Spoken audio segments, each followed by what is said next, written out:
Welcome to CEOs Solve the Darndest Things, a video and podcast series of interviews with CEOs, hosted by the partners of the Resolve firm.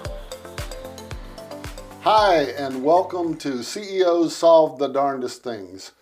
I'm Terry Dockery, and our guest today is Jen Behnke, who is the co-founder and president of United Federal Logistics. Yes. Welcome to the program, Jen. Thank you so much for having me, Terry. This is really cool. Well, we're really glad you're here. So tell me a little bit about your company and your role at the company, please. Yeah, so our company, we are a long-haul trucking company, and we are FedEx Ground contractors. So basically, we're a full trucking company. They're our employees, and they're our only customer. I'm the president, so I handle pretty much all the back office functions, finances, budgeting, payroll, HR, many hats. My husband, Kyle, does day-to-day operations with drivers. He's your other founder, right? Yes. You and your husband are co-founders, right? Yeah, co-founders. And we started the business over 4 years ago, 2015, with 3 trucks and 6 drivers. And now we have 20 trucks and 40 people on staff. So we've grown a lot. Really? And so what was the motivation to take this plunge into entrepreneurship? Well, my husband got his MBA from Emory right when we were starting our relationship. And he had kind of a bad experience at a corporate job. And we went through some family issues with just life. And we decided that we wanted to have more control over our work-life balance, and our family, and kind of be our own boss. And he always wanted to own his own company, so I'm a supportive wife that went along with it. So. Well, good for you. So what, as far as you choosing this career, it sounds like your husband was in the business, sort of. Yeah. And how did you wind up? I mean, was it the two of you it was getting, like you said, getting control and being able to live out your own values, it sounds like? Yeah, I never dreamed of owning a trucking company when I was a little girl. So it's just God kind of put everything in motion with the way things fell into place. And we just felt like we needed to take a step in faith, or life would kind of just be the same. So we wanted to put ourselves out there, and we didn't want to have any regrets. We didn't want to say later on, what if we had done that? What if we had taken that chance? So right. Kind of just went with it. All right. And so you're 4 years in. It sounds like things are going well. Yeah. Well, you have an interesting hobby. I know you're a mom and you're an entrepreneur, but you do this Tough Mudder thing. Tell me about that, please. Tough Mudders are really cool. It's a mud run, but this one is 8 to 10 miles, and there's 20, 23 obstacles, and they're military-style obstacles. And I did it 1 year with a company as kind of a bonding thing, and then I've done it with girlfriends. We had, I guess, 4 or 5 of us this last one that we did, and it's just a challenge. It's not a race. It's more of a competition to see how much you can do. If you want to skip an obstacle, you can. You can kind of walk around it. So it's really cool. It's very dirty, and you got to kind of push through it, and got to get past the point where you're comfortable. It takes you out of your comfort zone, and just something fun to train for. Well, yeah, great way to stay in shape, I expect. Motivation to keep going. So we were talking earlier about business challenges or conundrums that you guys have dealt with and things that are important to you. You'd mentioned that work-life balance earlier was important to you and Kyle, but you told me that also you thought it was an important part of your values and the methods that you use to make people happy, attract and retain talent in your business. So tell me a little bit more about that, if you will. Yeah, so, when we started, we had those experiences that led us to want to start our own business and be our own boss, as a lot of entrepreneurs know.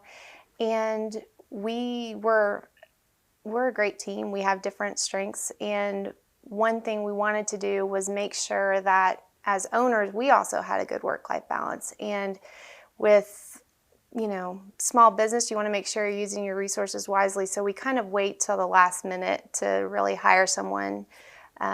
When we were about a year in, we realized we really needed more help with day-to-day operations. So we hired our operations and safety director, Dale Moore, and he's been awesome helping us, especially with my husband's workload, helping him deal with the drivers, be the main point of contact with them. And then this summer, we hired a recruiter. So with everything my husband was doing, he was also coming home and working on recruiting as well. So with our recruiter, she's handled getting people in the door, making those calls to people that are applying for jobs. We use a lot of different recruiting methods. So by adding this staff, you guys have gotten a better work-life balance, so you're not working nonstop. Yeah, it's given us that break to just kind of breathe. With FedEx, you definitely have your peaks, and having these people in place, we need to ramp up hiring to be able to take extra work from FedEx. So we hired her this summer, and she's been wonderful. She helps me with HR and some day-to-day things that I might need help with when I got a lot going on. Well, you had talked to me earlier about some of the specific things you're doing for the drivers, because keeping these good drivers engaged. What are the kinds of policies that you guys have put in place so that they can have a better work-life balance? Yeah, we have a very generous time off package and benefits. We want our drivers to have that balance too. So we offer 2 weeks paid vacation, and we also offer paid holidays. So they feel valued and they're successful. I really feel we're successful when our employees are successful, and when they are able to buy houses for the first time, cars, it really makes me feel good being able to give them a good place to work. And so doing that, we really listen to what they need as people, and we want them to feel valued because, we depend on our drivers, and we... Right. Sounds like they're working with you instead of for you. Want to make them feel like part of the team. Yeah, and we really try to have that family type, we care about them and we want them to feel valued. And we want to have a good work environment for them because that's something we wanted. Right. And we want to treat them the way they want to be treated. Great. Well, and another thing we talked about was buying decisions. You were saying early on, in terms of buying trucks and so forth, you learned some things. Would you talk about that a little bit? Yeah. So when we started out, we took what we could get. We got old trucks that are high miles, and we were good for starting out, and then we started having a lot of breakdowns, and that affects drivers when you have old equipment because they say, hey, I'm going to California, but will I get back? Can I get home? Are we going to break down? So it really was a game changer about maybe a year and a half ago when we started to be able to get new trucks, because we realized for budgeting, a monthly payment, and we got, we have 2020, 2019 trucks, and we've been really happy with our relationship with Mack and Volvo.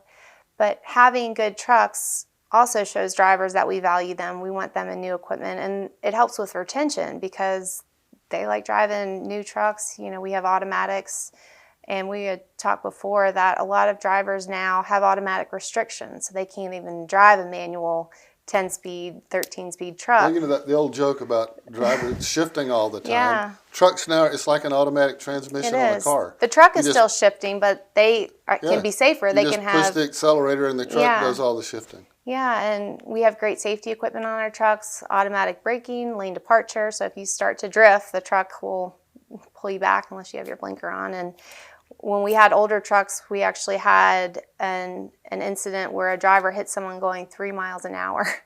And if we had had that new truck, that never would happen because they have the automatic braking. So anything where it can take the driver human error portion out, to me, is valuable because, right. New equipment helps. I assume you found that you got a better return on investment. Yeah. You spend more money up front, but it works better in the long run in terms of the purchasing decision. The other thing that I've noticed in the industry, you guys don't use the owner-operator model. I read at one time that owner-operator drivers were struggling to make a living because of the costs. You guys actually lease the trucks, and you take care of all that, and the drivers just drive, basically. Yeah. Is that correct? So Yes, we do a lot of track leases where basically the company figures out how much the truck will be worth at the end of the term, and then we make payments based on that amount.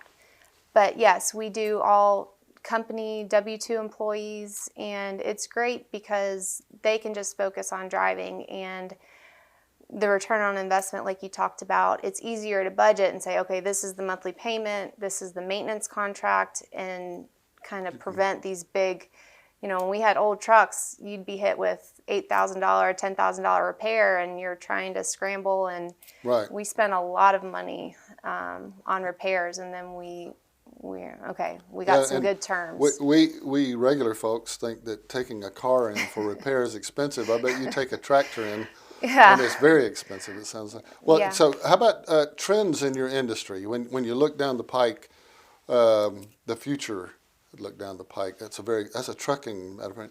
Anyhow, what do you see coming your way in your industry that shapes how you do strategic planning and how you're your business model and that sort of thing? Yeah, so with the industry, I think a lot of people want to ask about driverless trucks and electric vehicles. With driverless trucks, I think it's a long way out. I think the public would be very nervous if they see 80,000 pounds of a tractor trailer going down the highway without someone in it. But I do think what you'll see is more and more parts of operation of the vehicle going automatic, with the automatic braking. That's just an example. So I think anything to take that human error out of the driver's hands and make it safer, I think you'll see little things like that. To reduce pilot error, as I said, right. And then people ask about electric vehicles. But, the batteries, it takes a lot of natural resources. And then after you're done with the battery, then you have a battery you can't use. And another problem with electric vehicles is our trucks, they go long haul. We go from Atlanta to California. We can get there in about 32 hours because with teams, one person drives and then they switch. That person drives while the other person's sleeping. We have sleepers, so we have a double bunk actually in the truck. So you have the driver, the Do you get husband-wife teams? Actually, sometimes we do. Yeah, we have one husband-wife team right now, but typically it's two guys, or we have women on staff too. So we do have that, but they're in the truck. Our drivers are out for a week at a time, and they're back every week, which is great. A lot of people don't want to ride with someone they don't know, so we try to match them based on personalities, what their goals are for driving. Right. But going back to what we were talking about with the electric vehicles, when you're driving through certain parts of the country, there's hardly a truck stop. And you have to plan your trip around much less a charging station. Right? Yeah, so I think that would be hard because then you have to figure out sitting there while the battery charges or switching out batteries.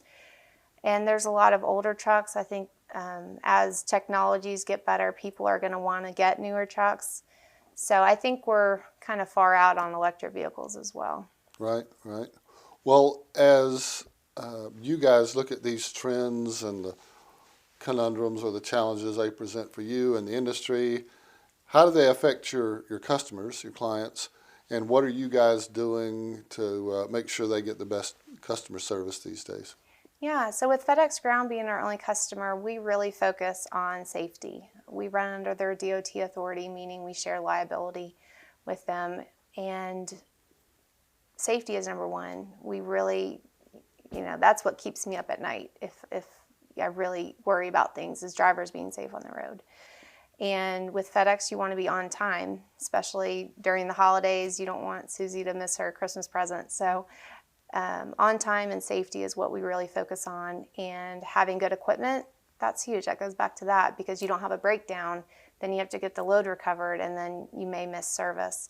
So having good customer service and good relationships. And I really feel like we have a few different customers. We have FedEx, but we also, I feel, have our drivers as somewhat of a customer. We have to treat them well, or they're going to go somewhere else. It's really easy to get a truck driving job if you're a good driver. So having a good relationship with FedEx, the people in the dispatching office, the management.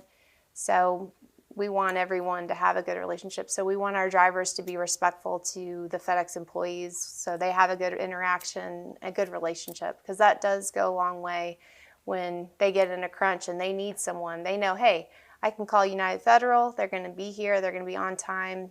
And it goes to communication with our staff as well. We want to know, hey, what do you have going on? When did you get back? When can you go? So I feel like we have a few different customers, but Sure. yeah. Well, last question.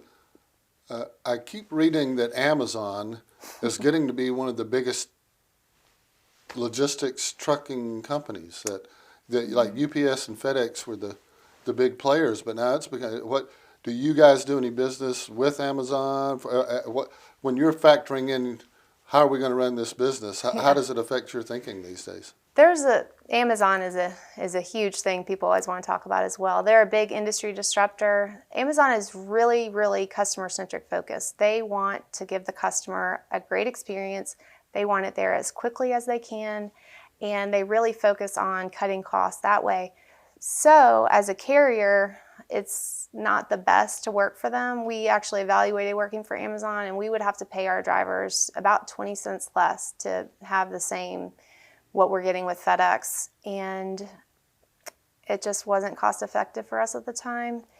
And Amazon is definitely building out their network. They're trying to kind of take out the UPS, and mainly UPS does a lot of work with Amazon. FedEx, their big customer is Walmart, Bed Bath & Beyond, so FedEx doesn't focus on Amazon.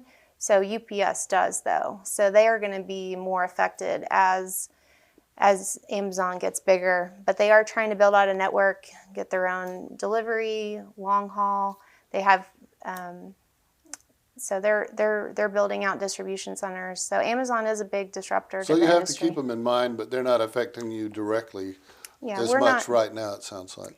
Yeah, we're not, with being FedEx Ground contractors, we're not as directly affected with that. FedEx used to be more business to business, and now they're about, I think 55 to 60% customer online type shopping, and then the rest business. Right. So I think as online shopping grows, we're going to start seeing that. FedEx also has gone 7 days a week, so that's helped with also customer As a way to things serve like your customers better, right? Yeah. Well, listen, I appreciate you coming Thank you. and spending time with us on the program, and we'll keep track of all your future successes. Thank you so much. I really appreciate Good being to here. see you. Thank you.